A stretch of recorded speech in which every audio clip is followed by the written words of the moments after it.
ସୁଦୂରରୁ ସଦର ଅପହଞ୍ଚ ଅଞ୍ଚଳର ସ୍ୱର ଉତ୍ସବ ମହୋତ୍ସବ ସଭା ସମିତି ସମାରୋହ ପ୍ରଗତି ଦୁର୍ଗତି ଓ ଅସଙ୍ଗତିର ଅଭିବ୍ୟକ୍ତିକୁ ନେଇ ଆଞ୍ଚଳିକ ସମ୍ବାଦ ବିଭାଗ ପକ୍ଷରୁ ପ୍ରସ୍ତୁତ କରୁଛୁ ଜିଲ୍ଲା ହାଲଚାଲ।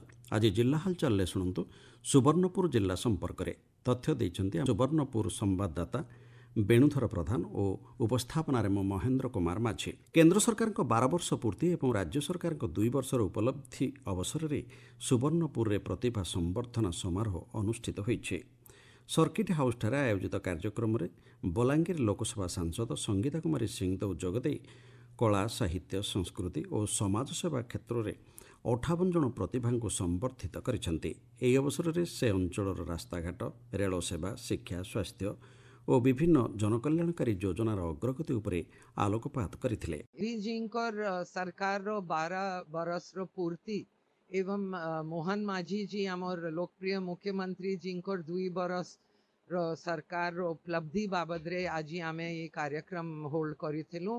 सोनपुर जिलार वरिष्ठ नागरिक मान को डाकी करी प्रोफेशनल्स आर्टिस्ट समस्त को डाकी करी आमर राज्य और केंद्र रो उपलब्धि बाबद रे सरकार रो उपलब्धि बाबद रे कथा हेलु आ आगामी दिन रे विकसित भारत एवं विकसित ओडिशा को केंता करी आमे अचीव करी पारमु ई बाबद रे भी कथा है। निशामुक्त युवा और विकसित भारत गठन लक्ष्य मो युवा भारत मो भारत पक्षर सुवर्णपुर पीएम श्री केंद्रीय विद्यालय जिलास्तरीय युव कार्यक्रम होइछे। अतिरिक्त जिलापाल अंजलिना प्रधान और विद्यालय अध्यक्ष निगंध महापात्र यार उद्घाटन करथिले। नृत्य लोकगीत चित्रांकन एकक अभिनय और वक्तृता समेत 8टी विभाग रे युव प्रतिभा माने अंशग्रहण करथिले। निशामुक्त जीवनशैली आपणैबाकू युववर्ग को आह्वान कर जायथिला।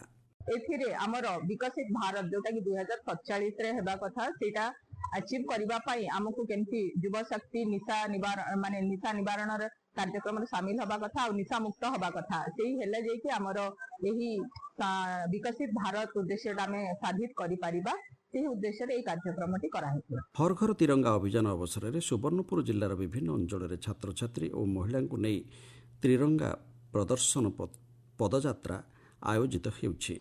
जिला प्रशासन और संस्कृति विभाग सहयोग में होइतिबा शोभायात्रा रे विधायक रघुनाथ जगदला और जिलापाल नृपराज साहू जोगदे जातीय एकता देशप्रेम और त्रिरंगार गौरव विषय में वार्ता देथिले। ए संपर्क में विधायक रघुनाथ जगदला कहिथिले नरेंद्र मोदी दायित्व नेला परे भारतर अखंडता एकता शांति मैत्री आउ गोटे टीम हेकरी भारतर विकास करवार लगे से अनवरत चेष्टा करी आसीचन। हजार हजार संख्यार आपण देखिथिबे आज हमर जिला स्तरीय तिरंगा रैली बिनकार अनुष्ठित हला। बहु संख्यार आमर स्कूल कॉलेज सामाजिक संगठन माने समस्त आसिकरी ऑफिशियल माने पॉलिटिकल दल माने आसिकरी भाग नेले। ए संपर्क रे कहिथिले जिलापाल नृपराज साहू। सुवर्णपुर जिल्ला रे आमे हर घर तिरंगा कार्यक्रम अनुष्ठित करिछु एवं ए कार्यक्रम आज बिनका ब्लॉक हेडक्वार्टर आमर अनुष्ठित होइछि। हजार हजार संख्यार पिला अछंती छात्र छात्री अछंती जनसाधारण अछंती विभिन्न संगठन कर्मकर्ता अछंती पार्टी कर्मकर्ता अछंती। यार उद्देश्य होची कि छात्र छात्री भितर जनसाधारण भितर देश प्रेम प्रति गोटे भाव उद्रेक करवा एवं देश प्रति गोटे समर्पित मनोभाव सृष्टि करवा होची यार मुख्य उद्देश्य। सुवर्णपुर जातीय हस्ततंत्र दिवस 2026 पालित होइछे। हस्ततंत्र शिल्पर विकास सह बुणाकार और बांधशिल्पी आर्थिक एवं सामाजिक उन्नति पर जिलार बुणाकार माने संकल्प नहीं। केंद्र सरकार प्रोत्साहन हस्ततंत्र क्षेत्र में आत्मनिर्भरता वृद्धि में सहायक होउछि। कोसली संबलपुरी भाषा साहित्यर जुगस्रष्टा कवि सत्यनारायण बहिदार जयंती को पश्चिम ओडिशा भाषा दिवस भावे सुवर्णपुर विभिन्न स्थान में पालन करा जायछि। छात्री मानक सुरक्षा सशक्तिकरण और आत्मविश्वास वृद्धि लक्ष्य शक्तिश्री कार्यक्रम को नहीं सुवर्णपुर विभिन्न महाविद्यालय में सचेतनता कर्मशाला चली। सुवर्णपुर कोटसमलाई स्थित पातली श्रीक्षेत्र में पवित्र रथयात्रा बाहुड़ा यात्रा और नीलाद्री विजय पर्व पारंपरिक रीतिनीति संपन्न होइछे। जिला हालचाल आज एतिकी। आसंता काली जिला हालचाल शुणिबे सुंदरगढ़ जिला संपर्क में।